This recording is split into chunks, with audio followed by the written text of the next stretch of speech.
ഈ അടുത്ത കാലത്ത് ഏറ്റവും കൂടുതൽ അപ്പൻ്റെ ബുള്ളറ്റ് പണിത് പഴയ വണ്ടികൾ 82 90 ഒക്കെ വണ്ടികൾ പണിയിപ്പിച്ചത് പെമ്പിള്ളാരാണ്.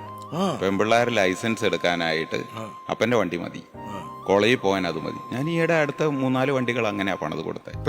പെമ്പിള്ളാര് ലൈസൻസ് എടുത്തിട്ട് അവർക്ക് വേറെ ഒരു വണ്ടികളും വേണ്ട, പഴയ ആ കിക്ക് ചെയ്ത് അച്ഛൻ്റെ വണ്ടി അത് തന്നെയല്ല, അവതൽ വേറെ ഓപ്ഷൻ ഒന്നും വേണ്ട, നല്ല കിക്ക് ചെയ്ത് തന്നെ വണ്ടി എടുത്ത്. അപ്പം നമ്മൾ പറയുന്നത് പെൺപിള്ളേർക്ക് കിക്ക് ചെയ്യാനൊക്കെ കുറച്ച് ബുദ്ധിമുട്ട് വരും, സ്ട്രോങ് ആണല്ലോ വണ്ടി. അപ്പം അത് അവർക്കതൊക്കെ നിസ്സാരമാണെന്നാണ് പറയുന്നത്. അപ്പം ഈ അടുത്ത ഇടയിലൊക്കെ 3-4 പിള്ളേർക്ക് ഇതുപോലെ അപ്പന്മാർ തന്നെ അതിനെ പിള്ളേരോട് പറഞ്ഞ് അത് ചെയ്യിച്ച് നമ്മൾ കൊടുത്തിട്ടുണ്ട്. അപ്പം ഇപ്പോഴത്തെ ഇത് ആമ്പിള്ളേരെക്കാട്ടിലും ഇപ്പം ഡ്രീമായിരിക്കുന്ന പെൺപിള്ളേർക്കാണ് ഇപ്പം കൂടുതൽ മനസ്സിലാക്കിയിരിക്കുന്നത്. പക്ഷെ ഇതല്ല അവർക്ക് ഇപ്പം ലാസ്റ്റ് വന്നിട്ട് ചങ്ങനാശ്ശേരിയിലുള്ള ഒരു കസ്റ്റമർ ഒരു അപ്പൻ്റെ വണ്ടിയായിട്ട് സെൻറ് തെരേസാസ് കോളേജിൽ പഠിക്കുന്ന പെങ്കൊച്ച്. അപ്പം നമ്മളെ അടുത്ത് സർവീസിന് വന്നു. അപ്പം ഞാൻ ചോദിച്ചപ്പോൾ പറഞ്ഞു, ഇതാ എനിക്ക് വേണ്ടത് വണ്ടി. അവർക്ക് മറ്റേ ഇപ്പോഴത്തെ ആക്റ്റീവ പോലുള്ള സ്കൂട്ടർ